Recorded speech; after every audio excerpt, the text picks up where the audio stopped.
right, cool, I'm on. Hey everyone, I hope you're having a good morning, bright and early here. This is early for me. I'm here today to talk about real-time cloth solutions on Marvel's Spider-Man. My name is Sophie Brennan. I'm a character TD. I work at Insomniac Games. We are celebrating our 25th year anniversary this year. That's a long time for a game studio to be around. I just want to acknowledge that apparently we're doing all right, we're doing good, and here's to many more. So a little bit about me. I am a character TD, as I said, or rigger, or technical animator, or whatever you want to call me. I have around 7 years experience. Obviously, I just shipped Spider-Man. Before that, I worked on Lone Echo, which was a game for the Oculus VR game, and then before that, the Order 1886 for PS4. Firstly, I just want to say thank you to our entire team at Insomniac. Obviously, this project wouldn't be possible without them. In Insomniac, we try to stay really humble and acknowledge each other as frequently as we can. I like to carry this through and say, while I'm doing a talk today, everyone's involvement in this is super important, and I just want to say thank you because they're an awesome team. So, without further ado, let's talk a little bit about Spider-Man. And firstly, I have a little cloth reel prepared to show you kind of how many various solutions and where the cloth was in our game. So here's a little taste of that.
Cool, so now you guys got a little idea about what we did.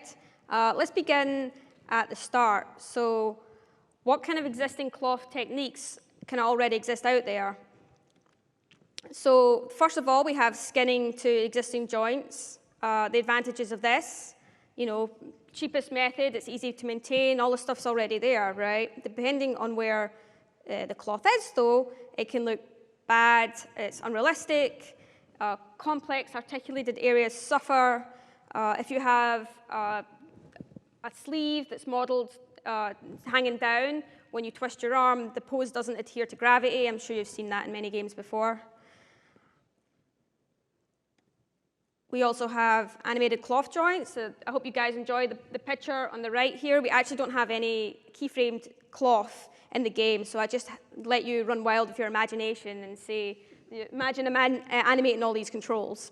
So the pros of this is that it can look awesome depending on how talented your animation team is, but there's a ton of disadvantages, which is it's super time consuming to do. It's really difficult to animate cloth convincingly and hard to make it look realistic. There's also baked simulated cloth joints. The advantages of this is that it's accurate and realistic, depending on how your setup is. Disadvantages are that it's Time-consuming as well.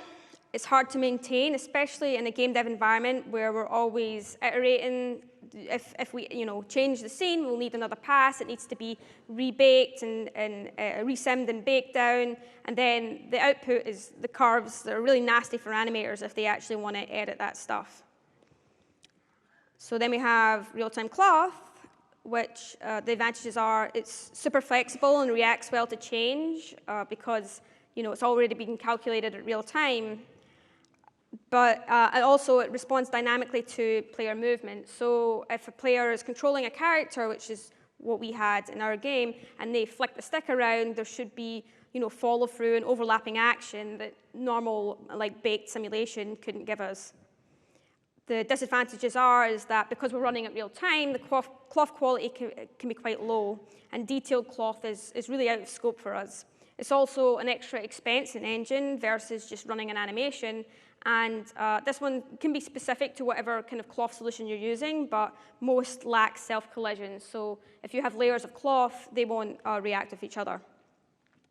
So why did we decide to choose real-time over all the other options out there? And so one of the internal pillars for Spider-Man was to create a believable world. And with that, realistic cloth fit in there, right? To make a world that felt believable, it had to look believable as well and look real. On previous projects as well, we'd fallen down a rabbit hole of simulation, and it was really, really time-consuming, especially for our team. And in a project this size, it really wasn't feasible for us to spend this amount of time simming things. And also, animators' time is valuable too. We didn't want to take up animator time on animating cloth. And if you know any animators, they probably hate it anyways. And most importantly, as I mentioned earlier, it responded to player control, which was a benefit that none of the other methods had. So a big component of real-time cloth are the tools used to achieve it. So we had two choices, which were develop your own proprietary tech or use an existing third-party middleware. So developing your own tech has pros and cons, right? Pros are you have complete control over what features you want and need to focus on. You can design the workflow to match your needs. But the cons are it's a huge upfront cost. It will come online probably way later than you need it, which is usually immediately. And it will require maintenance, and you'll have no external support. For us, this was just not simply in our budget with the results that we wanted to achieve. So we decided to go third party. And the choices out there are fairly limited, but we already had used Havoc in-house for our soft and rigid body physics. And we'd used the cloth technology in Sunset, so it was a pretty easy step for us to just continue on with Havoc. So while I want to cover some more general topics in this talk, it's really important to give you context around the tools that we're using. So for that reason, I'm going to give you a little intro into Havoc itself. So Havoc is essentially kind of plug and play in that it supports a 3D program like Max or Maya with a plugin that you install. And then also it has its API, which will plug into your engine.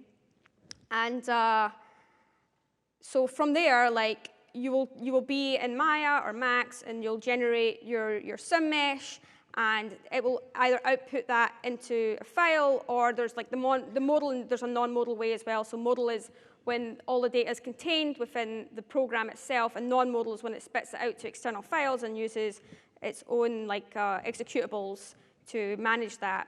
But either way, it takes the content that you generate in your 3D package, puts it into the filter manager, Havoc's filter manager, which is basically where they handle all of the systems across all their physics components. It basically runs a series of filters and operations on it to send the cloth, prepare the data and send the data to the cloth setup tool, otherwise known as the CST. The CST is basically where you set up all the behaviors for your cloth. So this is where you set up gravity, dampening, the radius, assign collision capsules, all that, and then it outputs that to a data file, a .hkt, which is read by the cloth API in the engine. So here's a little visual just of what the actual tool pipeline looks. We use Maya specifically, so I'm sorry if you're a Max user, I won't be covering the pipeline for that. We take it from Maya into the filter manager, so you can see the purple box down there is the filter manager, and then from there that launches the cloth setup tool where we can iterate on our cloth setup. And let's talk a little bit about Vertex versus bone cloth, and what does that mean? Havoc supports both. Vertex cloth is when your sim mesh is your render mesh, so it's basically a direct connection. This means you have to have the correct materials applied to the sim mesh. It also means that it isn't possible for it to do double-sided cloth, and the resolution of the mesh has to be fairly low to run well in engine. It also means that any content changes to this cloth might change the behavior of the cloth itself as well. And irregular shapes aren't great for simming. Havoc prefers quads, and therefore, you have to make sure you give it a quadded mesh. There's also bone cloth, which is what we used, and this is different in that the sim mesh will drive a bunch of joints on the surface of it, which you can in turn use to drive your render mesh. And this allows for the possibility of additional animation as well because you're using joints. For us, gave us the ability to turn off the cloth and override it if necessary. However, as you can see, there's a lot more intermediate steps, and it complicates the process. So there's a lot more layers of content to debug when things go wrong. So here's the content authoring tools in Maya. There's a mesh properties toolbox, which allows us to assign vertex selection sets. And this is where we would set which vertices are simming versus which ones are pinned, and also allows us to create little selection sets for optimization purposes. For example, if you only want an operation to run on a smaller subset of vertices instead of the whole mesh. There's also the mesh properties toolbox for painting vertex properties. So here you'll see I'm painting properties on the mesh. This is a distance. It's just like a paint weighting interface. And this can control many things like distance, mass, minimum normals, particle radius. Basically anything that's exposed in the Havoc cloth tool, you can probably paint custom vertex information for. And you can see here I'm painting it on the mesh. And you can also set min-max limits on the properties. So you'll see me toggling the overall distance to change, the limit of the properties themselves. There's also collisions. So you need to get your cloth to collide with your mesh. You need to assign and create colliders. You can do this with the Havoc bone collider toolbox, and basically you just select a joint, assign a collider to it, and mess with the properties on it. The properties are radius, height, and taper.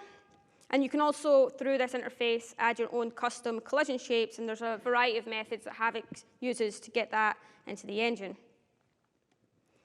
And finally here, I think this is our cloth Cst tool. There's no native API inside, for you inside the Havoc to let you alter the properties live. So all the cloth data is authored and loaded into game. And the Cst is where the magic happens. So it contains ways to create and assign sim meshes, apply properties, constraints, colliders. It can get pretty in-depth, but for the sake of brevity, know that almost all the settings related to general behavior are set here, where the specifics of those behaviors are added in the content creation part of the process, or in our case, Maya. Oops. Oops, sorry, I forgot about this. Obviously, when you get it into the engine, you want to debug it, right? So Havoc has an inbuilt debugger. It draws the Havoc sim mesh and colliders. It lets you filter specific elements, and it also provides performance information, as you can see there. So let's talk a little bit about some of the initial tests that we ran on cloth. So we first started with our inner demons and our thugs. They both have very distinctive behavior, and very different clothing. So for the thugs, they needed baggy, loose pants, and for the inner demons, smart suit jackets that held form. So here's some initial tests. We used them to test our animated normal maps and how they would work on the cloth as well, and also to see how many enemies we could draw on screen at once with cloth, and the answer is apparently a lot. Through this, we wrote up some internal documentation in the process. However, the workflow was pretty complicated with many points of potential error, and this would continue to cause us a lot of problems and headaches down the line. So this is where I jumped in. This is all previous to when I joined Insomniac. So for clarity, before joining the company, I'd really touched cloth beyond the proprietary cloth setup at my previous company, Ready at Dawn. And even then, my exposure to it was minimal. So perhaps this was a bit of a bonus because I came in with fresh eyes. And my first test case was MJ. And MJ had a few things that made her a challenge, which were an extreme crouch pose. She had to be under 1 meter high for designer metrics, which I actually went into my backyard and tried to shoot reference of me crouching and run walking at the same time under 1 meter, and it isn't really possible, to be honest, but it was really hard. So it was a very extreme pose. She also had 2 layers of clothing, which was her outer jacket and her inner jacket. She had a ponytail and a scarf, so she had a lot of layers on her. And even though, so I ran our first test through her. Apologies, I don't have any captures from that, probably for a reason. Quite quickly, I was able to identify that there was issues in the pipeline. So authoring content took a really long time, and exports were failing often, and we didn't really know why. And you can see there in the picture, that's our infamous white cube that indicated everything went wrong, and you're terrible, and maybe you should cry a little bit. Also, iteration was really slow. So, and this was partially because there was a debugging disconnect. So we were unable to see our cloth draw on top of our assets directly in Engine. And obviously, this means that there's a little bit of guesswork involved when it comes to finding out where your problems come from. Especially when you have layered elements on top of each other and multiple colliders. We lacked enough debug information to even draw which elements were which. So without labeling, we were kind of in the dark as where our issues were coming from. And yeah, that meant information was hard to parse, and without any filtering, we couldn't isolate bits of the setup, which is usually the best method of solving problems. So I began to streamline the pipeline. So my first thing was I wanted to address anything that could be automated. There were a lot of different windows, as you saw. There was a lot of repetitive actions. I wanted to try and minimize that and make the process a lot more straightforward. So my first goal was to, when you're setting it up, obviously you get the content from Maya, you send it to the Havoc filter manager where it does all the filtering stuff, and then that goes to the cloth setup tool. Now the filter manager, we were running some kind of specific stuff in there that I found we could really generalize and actually make a template from if we were smart enough. So this was a process that was stopping us because we were generating content, then jumping into this filter manager, and then setting up the filters, and then exporting it to the cloth setup tool, and then once again editing content. So the first thing I did was find out a way to genericize the template enough that, boom, I could remove that the filter manager, and we could take our content straight from Maya into the cloth setup tool. I also developed a UI. It's not a very fancy UI, but it did its job, which was I had it house all the tools that Havoc gave us, so they were easily accessible. So you can see there we have the Mesh Channels Toolbox and the Cloth Collision Toolbox we went over earlier.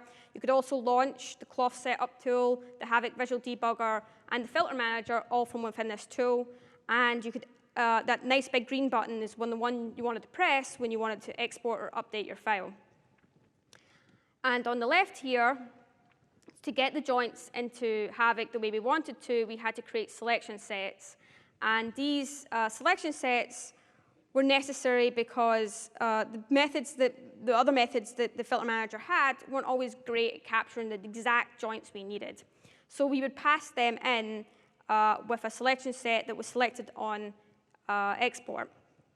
We also had our filter manager, sorry, our filter export nodes. So Havoc has a habit of, when you go to export, basically going through every single node in the scene. And that's a big problem when you have big scenes with lots of blend shapes and lots of mesh and lots of proxy mesh, and it would basically make our export times huge. So the first thing I could do here was like make sure that it was only exporting what it needed. So we just created a filter set for that.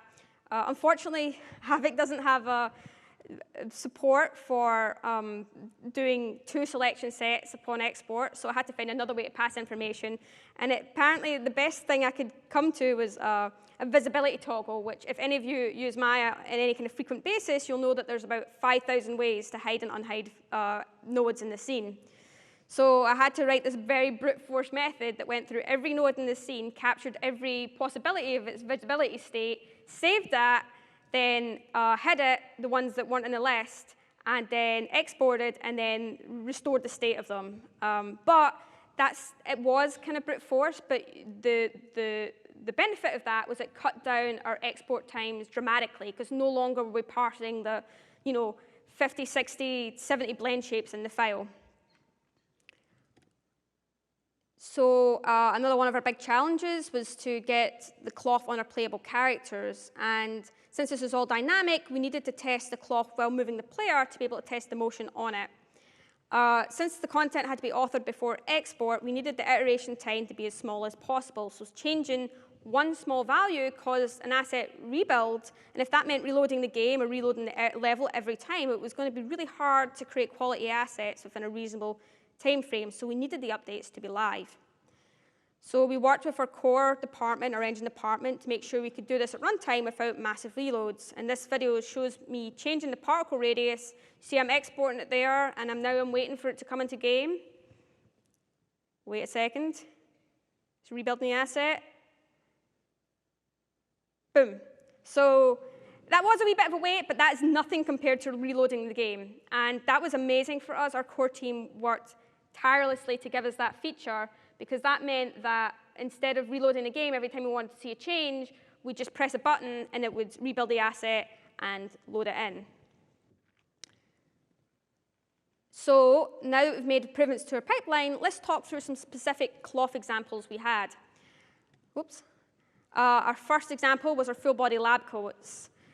So we knew we were going to need these early on. There was a pivotal scene early in the game where Peter and that's the combination of the two. Peter and Otto finally develop a working prototype for their prosthetics research.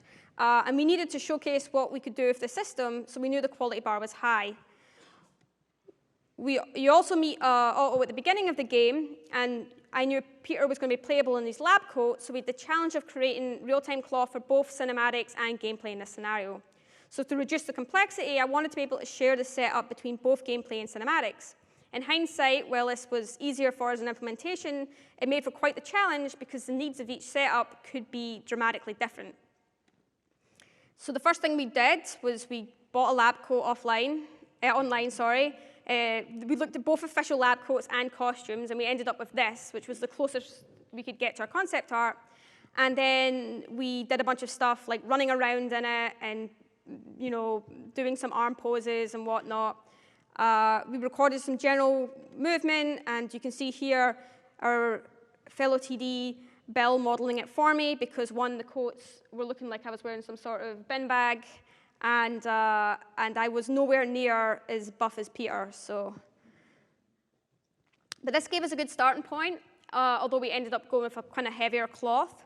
And we also shot specific shot references, so we knew what poses we were going to hit from our mocap, and we knew we had a couple trickier ones that might be difficult to hit with cloth alone, so we took some specific shots for that. So here's an example of one versus it in the game, and from the other side as well. So here's some early screenshots of our first tests. As you can see here, obviously needed some work, but we started our sim from the pictorials down, and we simmed the sleeves as well. But we needed to do a ton of extra work to kind of hit the quality bar that we needed. So we dived into making some blend shapes for it. And as mentioned earlier, we wanted some very specific shapes, especially around the shoulders. that weren't going to be possible with the real-time sim, also because we weren't running it on the shoulders themselves. So we developed two types of corrective shapes. We developed a generic system for bending the arms and reaching the arms up and forward. And we also developed very specific shapes that would come on in very specific poses in cinematics, like this one. So here's a small example of what these blend shapes look like in action and where and how we use them. So you can see on the left we have our blend shapes, and on the right we don't have our blend shapes. And that little debug UI there is the little, it's probably hard to read for you, but the little orange and yellow entries are the blend shapes triggering on and off and animating on and off for each shot here. Whoops.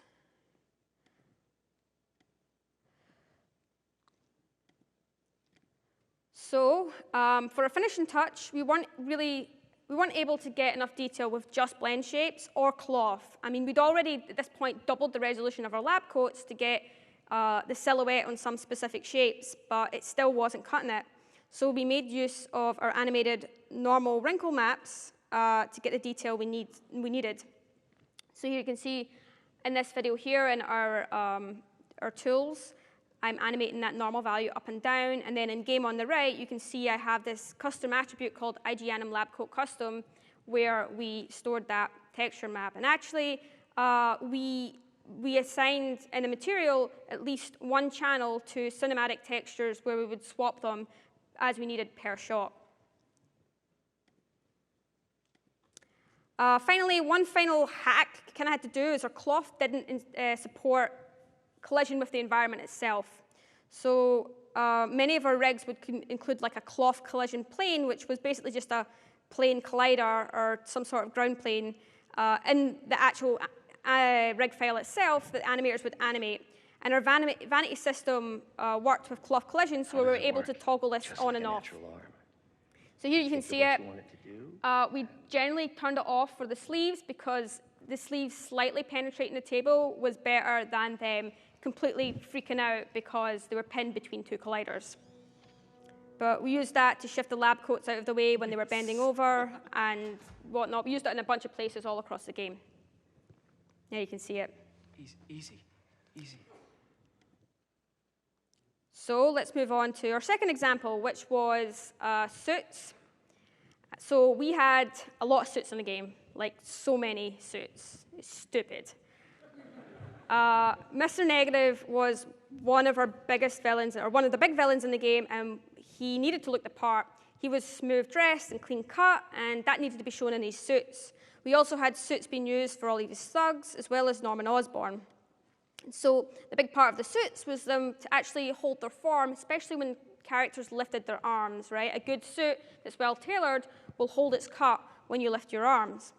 So once again, we dressed up poor Bill in a suit, and he modeled it for us, and we took a bunch of reference footage of bending arms and lifting arms, and we paid attention to how the arms moved, how the shoulders bunched, and armed with all this reference, we knew that it was going to be the same deal. Getting this jacket to work, we were going to need additional work with both real-time cloth and blend shapes. So here's an early progress shot of us working on, this is specifically Bill's work on the train sequence with Mr. Negative. So that was a first pass. You see the jacket isn't lifting at all.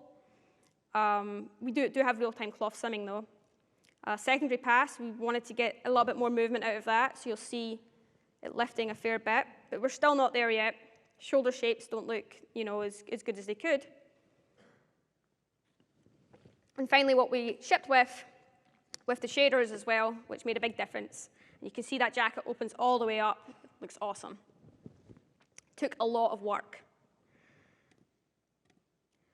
So once again, as I said, we crafted some specific blend shapes, and these were first simulated in Marvelous Designer by our character artists, and then we sculpted them iteratively to hit the shapes that we needed. And this was a really long process with a lot of back and forth. So there was no shortcut to this. We just had to, test it out, see how it looks, and send it back for more tweaks.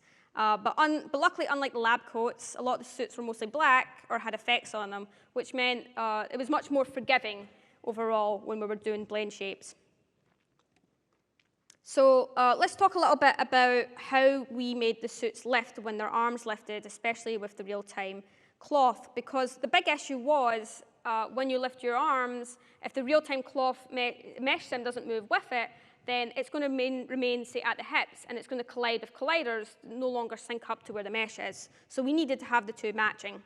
So first, we had our Rivet Mesh. So this was a direct duplicate of our sim mesh. And we would also have a series of cloth control joints. And there wasn't just 4. Whoops, keep going. There was more than that. But this gives you the point. And these were driving the Rivet Mesh with clusters skinned in a smooth gradient to the top. And this stuff doesn't go to game, so it doesn't matter that we were using clusters to control it. From there, we also drove this Rivet Mesh with a bunch of other things, because this was all additive. So they were being driven by, oops, a bit fast there. They were being driven by our core skeleton joints, our pelvis, spine joints. It was skinned to that. But also, on top of that, remember those blend shapes we were last looking at? We're adding those too on top of that. So we got a wrap deformer, match the Rivet Mesh to the blend shapes that we were authoring, and then applied them as blend shapes on top of that. And they were being driven directly by the rig deformation controls themselves. So the Rivet Mesh was called as such because it had a bunch of joints stuck to it with, rivet or point on surface nodes, or however you would like to drive it. But basically, it was driving a bunch of nodes underneath it. And those nodes were skinned to our cloth sim mesh. So now our cloth sim mesh would go into game not only with animator adjustments, but with any movement from the blend shapes, so our collision could stay accurate. And that cloth sim mesh was obviously being simmed by Havoc, being sent, was driving a bunch of cloth joints from that, which were skinned to our render mesh. So looking at that, we had 2 things feeding into our engine. We had our cloth control joints that were skinned to the cloth sim mesh, and we had our joints that were driven by the cloth sim mesh being skinned to the render mesh, and those were both being sent to engine.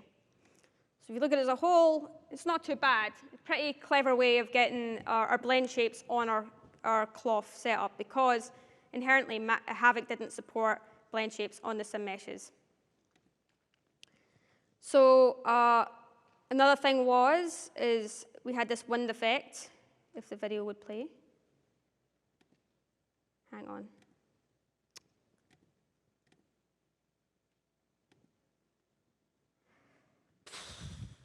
Sorry, guys, I don't know why that one's not playing. We had a wind effect, which was a rippling on the suit, and this was generated by a series of, oops, I see a play button. No, no! Why would it tease me like that? These are all in a one mega slide thing, so it's probably got messed up somewhere. Sorry about that. But yeah, they were offered with noisy blend shapes. So we basically just added a noise multiplier onto a series of blend shapes, and there was about 12 of them, and it would just cycle through them all, and this gave a rippling effect on the jacket itself. This was different to Spider-Man's suit because that was done by animating normals. However, because the suits were so dark, normal animation would be lost, so we had to create like a moving surface to get the wind rippling effect. And after this, we tuned our shapes and behavior in the cloth, ties and sleeves, all that stuff to get the weight and dampening of the cloth feeling correct. So with all these 3 elements, which were blend shapes driving the sim, real-time cloth, and corrective blend shapes, helped sell the look of the suit jackets in Spider-Man. So our final example is MJ, and I mentioned MJ earlier in the setup, so let's go over her particulars. So once again, she had her hair, her scarf, her outer jacket and inner jacket, also meant to be playing a video. These separate elements had their challenges, but the biggest issue was that, again, we had no cloth-to-cloth collision built in, so we had to be very careful with our limits and use collision capsules smartly to make sure we didn't have cloth clipping issues. For us, I mean, in cloth, that was our biggest hurdle, right? If you've played Spider-Man, a big part of our challenge was we didn't want cloth clipping. And you might notice a lot of other games, the cloth sim clips all over the place, and they kind of just don't care what happens. And we didn't want that for our believable world. So to avoid this as much as we could, we built a lot of cloth scenarios that would avoid those kind of, or cloth setups that would avoid those kind of scenarios. So here's an example. This is really not working today. Another moving video, I'm afraid. Here's an example of the sim meshes on the left and the behavior in game on the right. So you can see all the different sim meshes. We have her hair, we have the ponytail, we have the scarf, the inner and outer jacket. And much like our other setups, we used a series of blend shapes to enhance the shoulder and elbow shapes on MJ's jacket. But on top of that, she had the layered jacket, and not only that, with MJ's crouching position, it would often get caught between her torso and her legs. So some games avoid that trap by like modeling the legs to fall to the side, but we didn't want to do that. We didn't want to compromise. So what we did was I had to have a concession where I did give in and gave animators controls, and they'd use them to pose the mesh, the sim mesh, out of the way so that it would naturally fall to the sides instead of being caught between the torso and the legs when first simming. And we actually did sim the two separate layers of the jacket because I could have put them in one sim, but then and skinned them maybe differently, but I would have risked clipping, especially how close the layers were. But this wouldn't have got such realistic behavior. So the main trick for this was to make sure that the inner layer had very, very strict distance limitations. That meant that it couldn't really escape this very tight cone of forward-back behavior, but had some nice side-to-side motion. And this is really not good for me right now. Once again, the scarf was overall was a fairly similar setup. However, the side-to-side motion, we wanted to limit it because the jacket was on either side of the scarf. So to do this, we added small colliders parented to MJ's chest to keep it within a small range. However, we didn't want to reduce the overall range of her scarf because she bent over a lot, and if we did that, we would hit a wall. So by adding two colliders on the side of the scarf that parented to her chest, we kept it in this very narrow area, which allowed it to have a lot of forward motion, but no side-to-side to avoid all the clipping that came with that. And once again, yeah, the same with the ponytail. MJ wore it in a variety of outfits. However, it would have to work with each outfit. So we didn't want to double this up by duplicating the sim mesh and the geo mesh out. So we tried to coax it within a range of using colliders. Not only that, but when we needed to limit the side-to-side motion, we couldn't actually constrain it with colliders on the head because it would look really weird if she turned her head very fast. So eventually, what we did instead was we lengthened the sim mesh way past the point of the sim and widened it a ton. And this prevented it from twisting and getting caught between her shoulders and her neck. So you can see, oh no, this must be an old version or something. OK, guys, this is real bad. I'm sorry.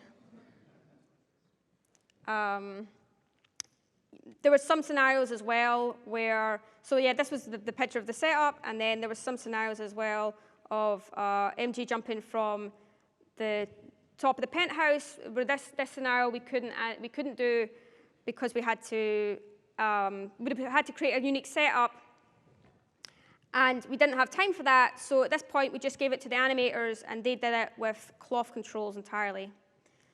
So let's get on to some nitty-gritty with Havoc's best practices. This is more specific to Havoc itself, but since this is what we're offering with, I thought it'd be good to share the knowledge here. There was a lot of learning curves for us on this, so I just want to make sure, spread the knowledge. So first of all, mess with gravity, despite how wrong it feels. So we know gravity to be this fixed number, but actually in Havoc, we used it a lot to basically cheat whether things were heavier or lighter. And even though it felt so wrong, it worked so right. We also used the bone-driven method so that we could have thickness on our mesh, as talked about earlier. We turned on motion transfer, which was an attribute on the cloth for our playable characters. And if you play games and you stop a character on a dime, usually there's a lot of overlap or overshoot on the sim where it goes crazy because its velocity is coming to a complete halt. So the motion transfer in Havoc's cloth allows, basically puts a limit on the velocity it can achieve so that when you stop a character on a dime, the cloth doesn't overshoot and go like super fast, it just settles back down. And this worked really well for us so that, you know, when a player was flicking the stick back and forth, the cloth not only behaved realistically, but didn't like go through all our colliders and make us all cry for all of our hard work getting destroyed by players once again. So, and then we use mass to weigh things down, but a caveat to this is it needs to be painted. Having the mass attribute is changing that static attribute doesn't do anything. Mass needs context, so you need to have that painted on the mesh itself.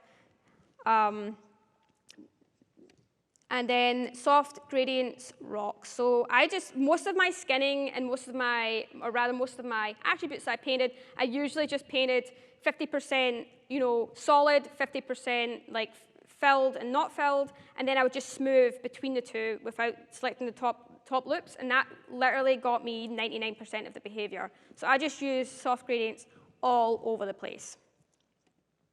And here's some more stuff specific to the collider, the constraints themselves. So Havoc has a series of constraints. It's kind of overwhelming sometimes. So here's some good ones. The standard and stretch link constraints were always in our setup. Standard link basically made the cloth, constrain the particles to each other.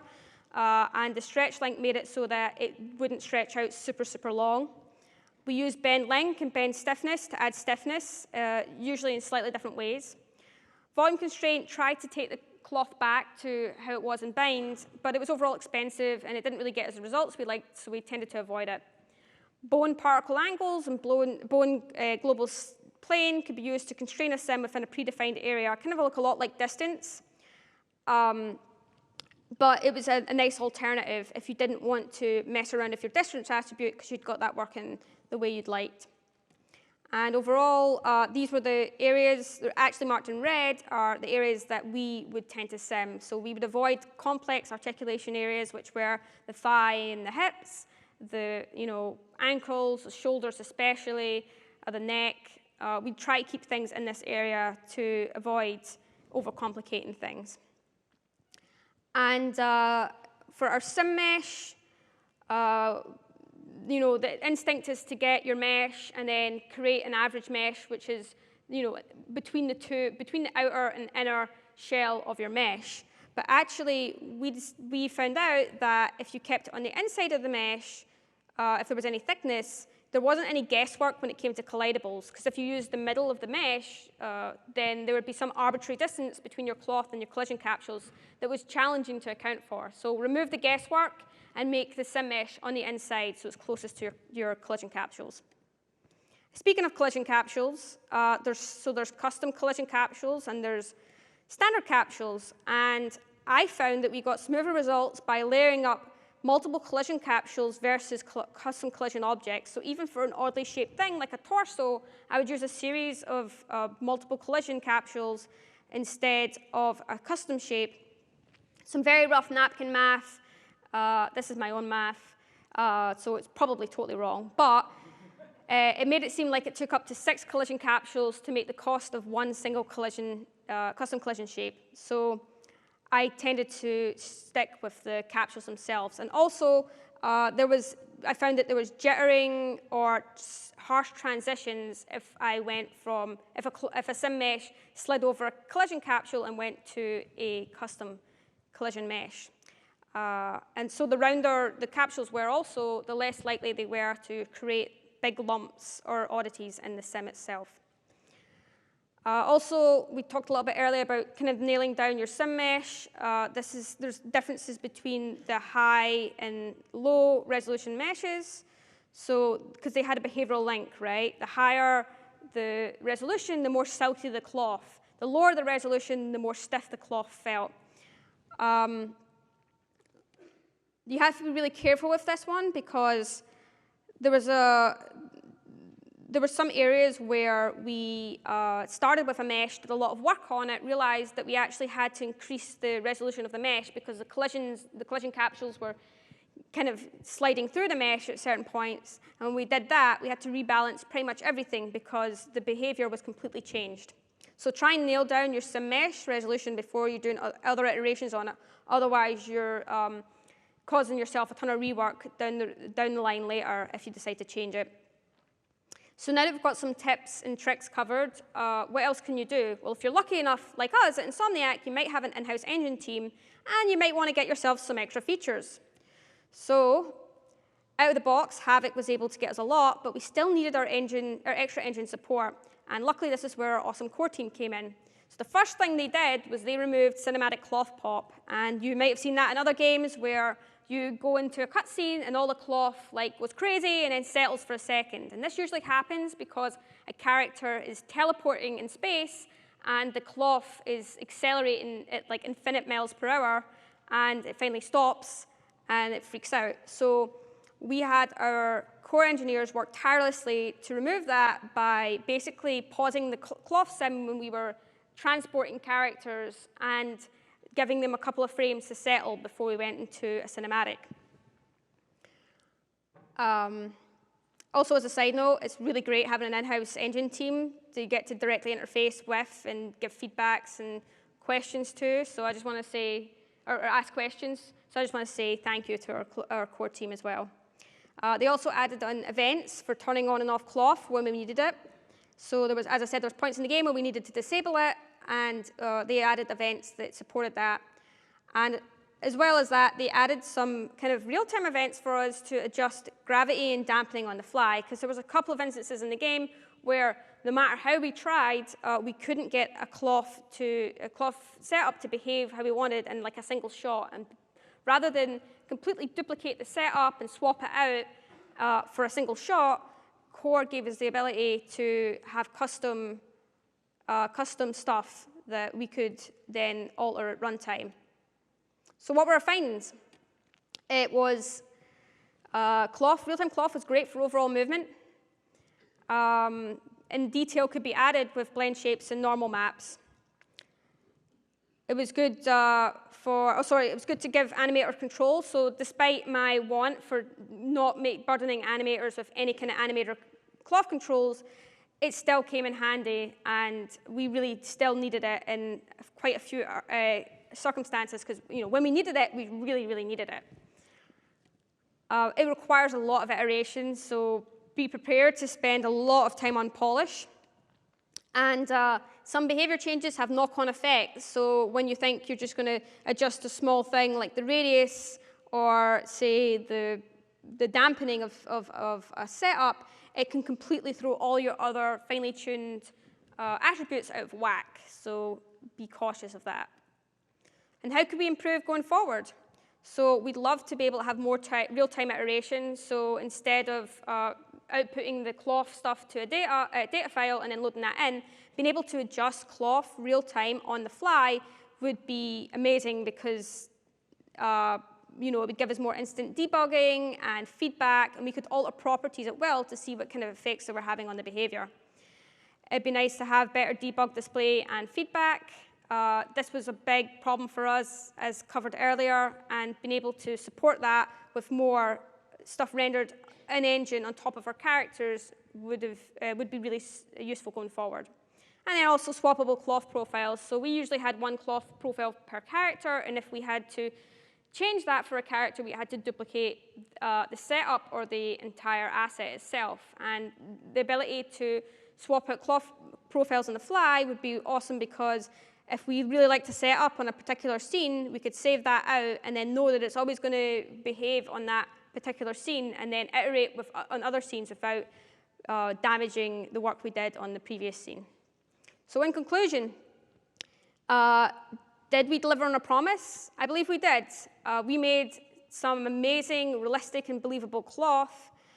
But not only that, but it was abundant. It was everywhere. Cloth was in our enemies. It was in the characters you talk to, the NPCs, and our vast cast of main characters as well.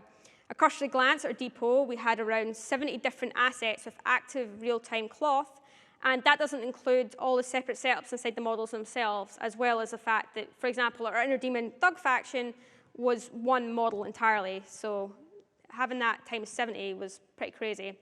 And we did this with our small and versatile rigging team. There was no one on the team that was solely dedicated to cloth. We all, did our part and made a little bit for the game. And so while we were at it, we improved our cloth pipeline and tools a lot. So our engine team worked with us to give us the best results, whether it was removing cloth pops or better and quicker reloads. From start to end, the pipeline was transformed. I also helped streamline the content side as I removed as much room for error as I could and made our content pipeline much more straightforward. And perhaps, finally, this is subjective, but I believe we made some of the best real-time cloth ever developed, especially on such a large-scale open-world game. Well, we pushed the bar in the tech for real-time cloth, and for that, I'm proud of us and the entire team at Insomniac. And that is me. Speaking of, we are hiring if you wish to join us. I am ready to take questions, and I apologize for the mishaps in the presentation. You can reach me also at Twitter. My DM is Waffles.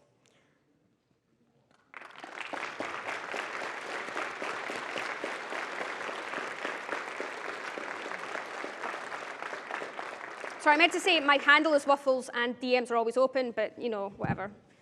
Do we have time for questions? I have a question for you. Yep, sure. Fantastic presentation. Great job, Sophie. I'm on my second playthrough of your game and absolutely love it. Thank you.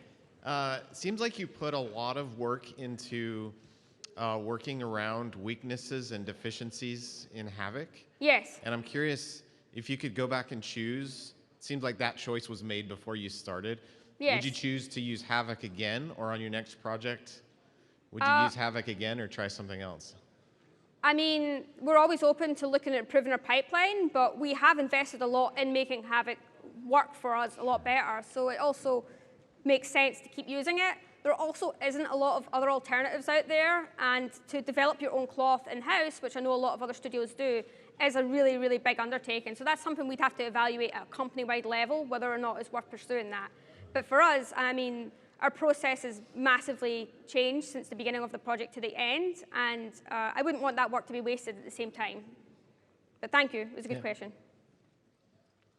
Okay, I have a question. Great job. That was pretty amazing. And I was just curious about the pipeline from the sim cloth to the joints. Do you have like an average of how many joints we're talking about? It really depended on the setup, but I don't know, I'm trying to think about it here. Our lab coats, because they were simulated from the kind of chest level down, I think we had maybe 8 chains of 8 joints. So 8 chains of 8 joints. Yeah, it was, when we added cloth to a model, it was no small thing. There had to be a lot of resolution on the cloth joints to get the kind of results we needed. I don't think there was a couple of simulations where we kind of went over that with, I think Rio, she wears her entire top is simmed, and I think in that one we have a vertex per joint per vertex on the sim mesh, yeah. Okay. It's because it was a full body thing, we wanted to be as accurate as possible. But yeah, for most of it, it was a series of chains of joints, and it really depended on the complexity of the setup, how many joints we put in there. But it was always quite a lot. It was always more than the body rig itself. Wow. Yeah. Thank you. Mm-hmm. Hey there, amazing talk, thank you very much. Quick question, could you maybe please elaborate a bit on on how you actually managed to eliminate the problem of cloth popping whenever a character is teleported or a cutscene starts or whatever? Oh, so that would be much more of a question for engineers. But as far as I was aware, they were basically pausing the sim, telling the sim to stop evaluating before they knew a character was going to teleport. They'd teleport the character, So the sim would be unaware that the character had moved, and then they'd always give it a couple of seconds to settle, a couple of frames, sorry, before the cinematic to let the sim settle into place in its new pose. Because usually not only was it a teleport, but it was also a pose change. That being said, we made sure that a lot of our cloth, when we were doing dramatic teleports on our characters, animation had to match the pose from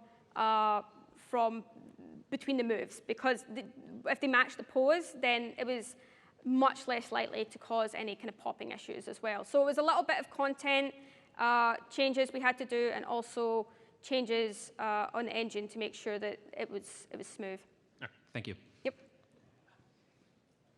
Hey, hello. Hi there. I'm here. Thank you for your talk. I was curious if you used the same techniques for environment art, like flags or maybe curtains, and did you have any kind of interaction with other rigid bodies? So as far as I'm aware, all of our flags and things in the background were all Vertex animation. Okay. So they were all pre-simmed and then cached out into like Alembic caches or something similar like that. And then they also, because of that, didn't have any kind of real-time physics running on them, so they didn't have any kind of need for reacting with other collidables or other interactive objects. They were usually out of the way where the player couldn't get at them anyways. Mm-hmm. Okay, thank you. Thank you. Thank you. Hi, I was wondering, given your current setup and how you're hoping to move forward, how realistic would be to add removing cloth or putting on a shirt? Sorry, the question was? Do you think you'll soon be able to put on one of those, the suits, or remove it, or have a character interact with it? Oh, you mean like a disrobing scene or something like that? No, no. I mean, so we had instances like that specifically a couple of points. Peter pulls off his mask in the game, and those were often a mix of Sims and Maya, and also animators animating. To have cloth removal scenes, especially real time, I feel like that it would be such a challenge that it wouldn't make sense to do it in real time. You'd probably want to, because usually it's for a cinematic instance, so you'd probably want to do that with baked simulations, because you have a lot more control over the situation at that time. And there's a lot more solutions out there for that. Yeah. Thank you. But thank you. Quite often when you simulate cloth, especially in real time, you have this jiggly motion from just not enough iterations or low resolution. And the usual way to solve it is apply drag and air resistance. And I noticed that in your videos there is a fair amount of drag. I'm wondering if you hit the point when the artists wanted you to remove the drag, but at the same time keep cloth feeling dense, so that it doesn't fall like this, but rather fall like this. Yes, yes. And if so, then what were your solutions? Well, so first of all, we were the artists in this case. We were the ones authoring the cloth and usually providing feedback on the cloth.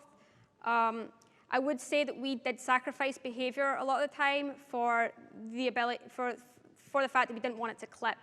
And because of that, it meant that a lot of our cloth setups could be quite restricted. And generally, I settled on getting behavior that meant that the cloth was much more stable than trying to tune it for a specific type of behavior. So in the instance of drag, a lot of time I don't know if I'd pay as much attention to that as I was just making sure that it didn't go through the legs or whatever, because especially if your character's wearing black pants and you've got a white lab coat and it goes straight through, for me that is instantly much more noticeable and takes you out of the experience more than it not behaving one-to-one as it should. So in instances where we didn't have to worry about collision, I'm sure we would play with the behavior of the cloth a lot more, but definitely we were accounting for keeping not breaking the realism of clipping stuff over anything else. Of course, thank you. Yep, cheers. Thanks for a great presentation. I'm wondering how much did you have to use events in the cutscenes to control the cloth?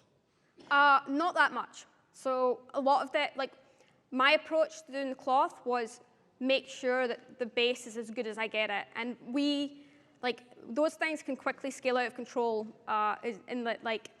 If you altered the behavior in a scene, then if you made changes to the base cloth, it wasn't additive or wouldn't take that into account. So it was kind of like a permanent change to the cloth. So we always tried to solve the cloth at the root rather than use the events that would affect it in runtime.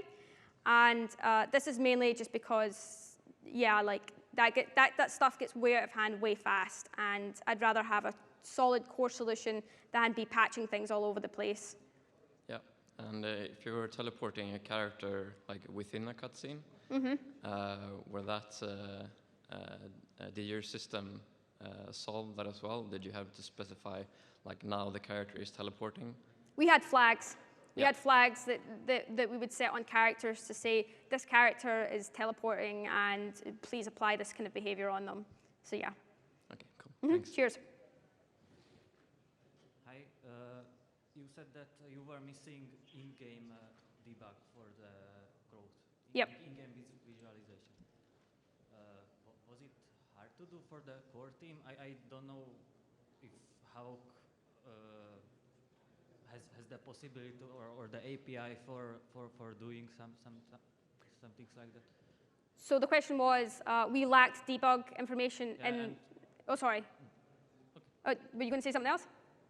Oh, so we lacked debug information in the engine, and was this hard to add for core?